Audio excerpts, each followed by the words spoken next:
নিরামিষের দিনে এরকম একটা ডালনা যদি পাতে থাকে, আপনি ভাত, পরোটা, রুটি যে কোনো কিছু খাওয়ার দিয়ে কিংবা ফ্রাইড রাইস, পোলাও সব কিছু দিয়েই আপনি খেয়ে নিতে পারবেন।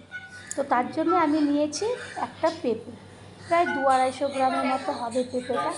সেই পেঁপেটাকে দিয়ে আমি একটা রেসিপি করব। নমস্কার বন্ধুরা, আশা করছি ভালোই আছেন। বং কিচেন বনানি নতুন একটা রেসিপিতে আপনাদের স্বাগত জানাই। আমি আজকে যে রেসিপিটি করব সেটি পেঁপে দিয়ে পনির।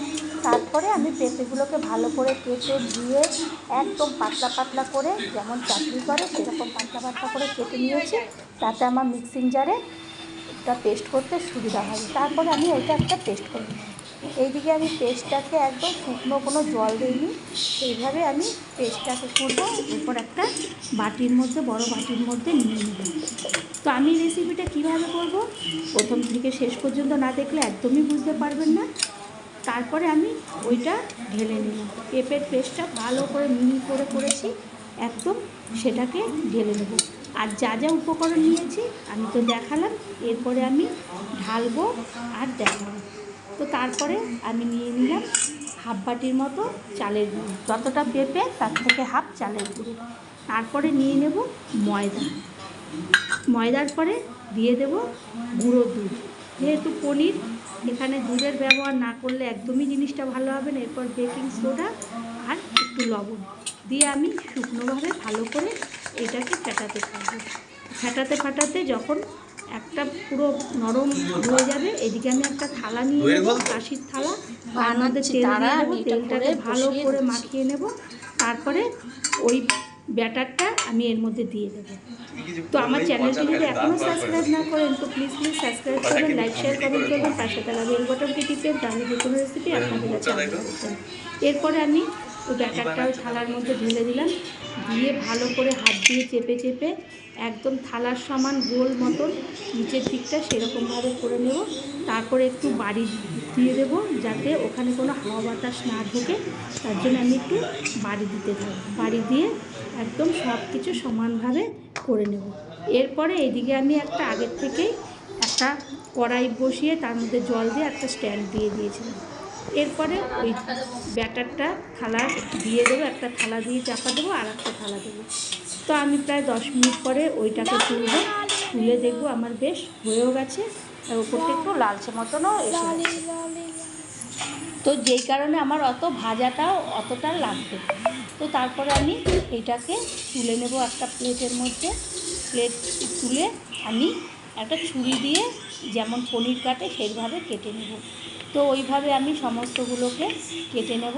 তো বন্ধুরা, বাড়িতে যদি কিছু না থাকে, এরকম একটা পেঁপে থাকলে আর এই কিছু কিছু উপকরণ দিয়ে আপনি এরকম একটা সুন্দর রেসিপি করে বাড়ির সকলকে খাওয়াতে পারবেন এবং আপনিও খাবেন। তাতে খুবই ভালো লাগবে। যে কোনো সময় যে কোনো কিছু দিয়ে এটাকে খাওয়া যায়। তো তারপরে আমি পনিরের মতো পিস পিস করে ওটাকে কেটে নেব। ওটা একটু স্পঞ্জি হয়েছে একদম, মানে যেহেতু বেকিং সোডা দেওয়া আছে একটু স্পঞ্জি মতন হয়ে গেছে। তো তারপরে আমি ওটাকে ভালো করে একটা সাইড করে রেখে দেবো। এরপরে আমি রেখে দিলাম। এইদিকে আমি একটা মিক্সিং জার নিলাম, তাতে নিয়ে নিলাম 2টো কাঁচা লঙ্কা, একটা টমেটো 4 ফালি করে, আর প্রায় 2 ইঞ্চির মতন আদা। তারপর একটু জল দিয়ে আমি একটা মিহি পেস্ট তৈরি করে নেব। তারপরে এই মিহি পেস্টটা আমার এদিকে হয়ে যাবে। আমার পেস্টটা তৈরি হয়ে গেছে। এদিকে একটা কড়াইতে তেল বসিয়ে দিয়েছি, তার মধ্যে আমি প্রথমে আলুটাকে ভেজে নেব। আলুটাকে আমি একটা আলুকে 4 ফালি করে, বড় বড় আলু 4 ফালি করেই কেটে রেখেছিলাম। তো আলুগুলোকে আমি ভালো করে আগে ভেজে নেব, ভেজে লালচে করে ভেজে নেব। তাতে আমার রান্না করতে তাড়াতাড়ি সিদ্ধটা আরও তাড়াতাড়ি হয়ে যাবে। ভাজাটা যদি হাফ হয়ে যায় তাহলে রান্নার সময় আর বেশিক্ষণ সিদ্ধ হতে লাগে না, আর দেখতে আর খেতে দুটোই ভালো লাগে। তো তারপরে লালচে করে আমি ভেজে নিয়ে একটা হাতা দিয়ে তেলগুলো ছেঁকে একটা প্লেটের মধ্যে আমি সমস্ত এই আলুগুলোকে তুলে নেব। তো আমি একে একে সমস্ত আলু এইভাবে তুলে নিলাম।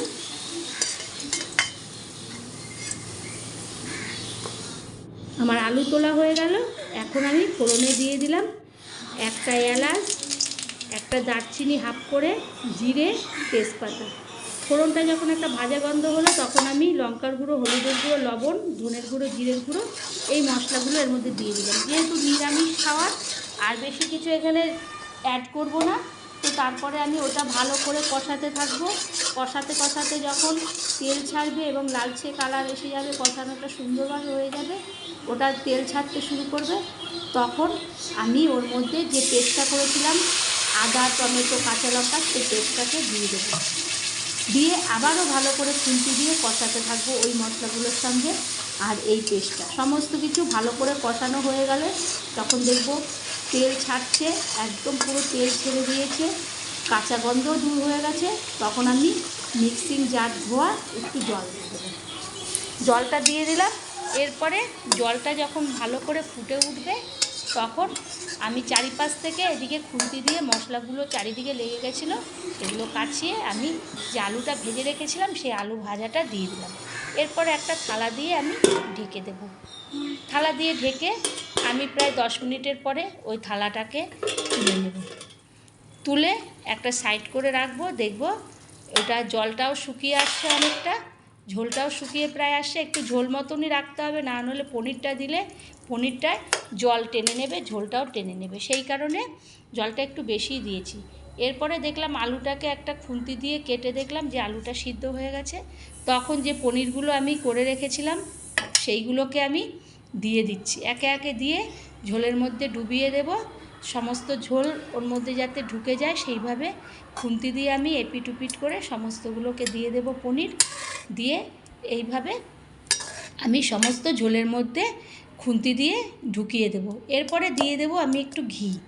গরম মশলার তো আগেই দিয়েছিলাম, এরপরে ঘি দেব। ঘি দেওয়ার পরে আমি গ্যাসটাকে অফ করে দেব, তাহলে গন্ধটা থাকবে না। এরপরে একটা আমি হাতার সাহায্যে আমি একটা প্লেটের মধ্যে এই পেঁপের পনিরটা তুলে নেব।